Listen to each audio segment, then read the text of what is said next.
de blagues de cul. Bon, j'ai essayé de relever le niveau. Enfin, non, c'était vraiment...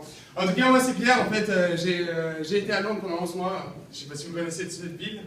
Vous êtes déjà allé à Lyon? À Londres? Non, jamais. Ok, ça marche. Alors, en fait, Londres, c'est une ville assez sympa, en fait. En fait, vous traversez la Manche pour la faire ensuite. Enfin, ça dépend du budget que vous avez en arrivant. C'est une ville très belle, en fait. Bon, tu la trouves belle, mais en fait, tu habites dans une auberge. Je ne sais pas si vous connaissez les auberges de jeunesse, si vous en avez déjà fait. Hein? Non.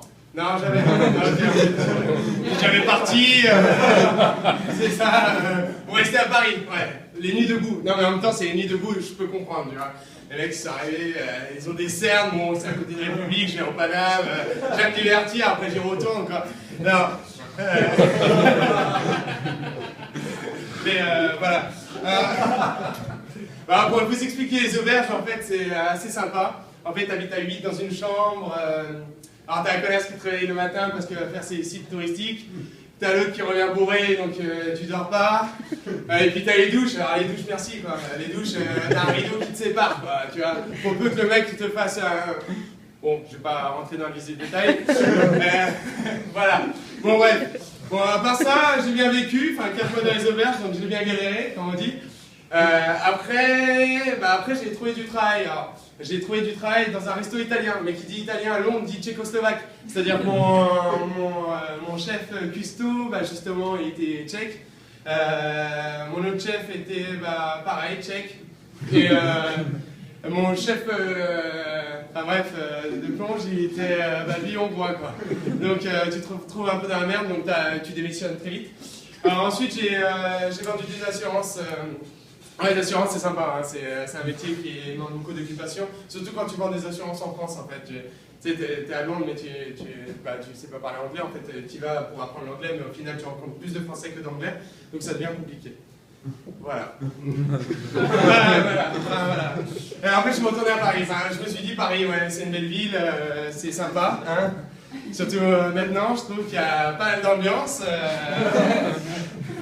il y a de quoi faire, ouais.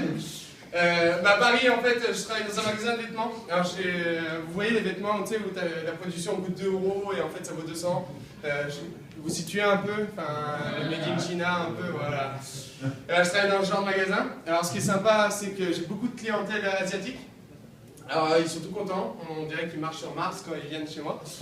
Tout est beau à Paris pour eux, tout est, tu vois, bon, ils connaissent que les Champs-Élysées. Tu me diras, quand tu habites Barbès, tu vois, t'as Barbès. Enfin, moi j'habite Montmartre. Alors, Montmartre, après t'as Barbès. En fait, c'est le crescendo. Tu te réveilles en descendant. C'est-à-dire, même tu peux faire ton marché. Moi, je me réveille, hop, j'ai mon portable, je me retrouve à Barbès.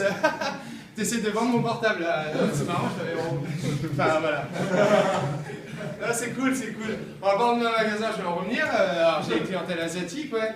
Alors, ils sont tout contents, ils sont là, waouh, c'est super. Enfin, alors, du coup, je leur parle un peu, tu sais, j'essaie de vraiment me cultiver parce que j'adore cette culture, justement, les Asiatiques. Je trouve qu'ils travaillent beaucoup, nous, on ne connaît pas ça encore, et on essaie de diminuer ça, justement. J'arrive, je leur dis Nihao, alors déjà elle rigole, je dis non, j'essaie d'apprendre ta langue, tout simplement, hein, j'y vais avec crescendo. Ensuite, elle me dit, ouais, j'adore cette robe. Elle ne me le dit pas parce qu'elle comprend rien, elle parle pas anglais.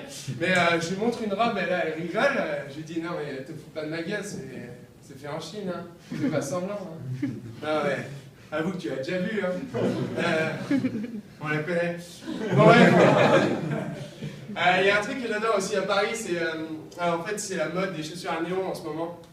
J'adore, enfin, je trouve que justement pour vos enfants, au niveau de la sécurité routière, s'ils font le mur plus tard, je trouve ça pas mal. Ouais, va pas trop loin, toi, là, reviens, là. Alors, moi, ce que j'adore aussi, c'est que t'as la mode avec les chaussures à néon. Non, mais faut le savoir, t'as la mode avec les chaussures à néon.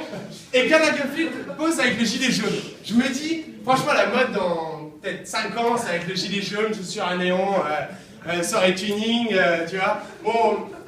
Si t'as le permis, tu vois, t'as le triangle, donc tu peux te le foutre au cul, tu vois, tu sors ta wago avec ton gilet jaune et tes chaussures à néon, là t'es tranquille. Et voilà, bon après je me suis acheté un iPhone, j'ai voulu rentrer dans la société moderne, c'est assez sympa. Je sais pas si vous voyez l'application Google Maps, tu vois. Tu sais, quand t'es un peu perdu, t'as l'air d'un con, tu regardes ton téléphone, tu sais, t'es comme un. Tu vois, t'es pas trop où aller. Tu sais, t'as l'air un peu d'un autiste, tu vois. Genre, de loin, hein, de loin. Enfin, ouais. Tu sais, quand les mecs, tu les regardes comme ça, tu te dis, mais qu'est-ce qu'il fait? Ah, ouais, il doit être sur Google Maps, tu vois. Donc voilà. En tout cas. C'est vrai. En tout cas, c'était tout pour moi, c'était Pierre.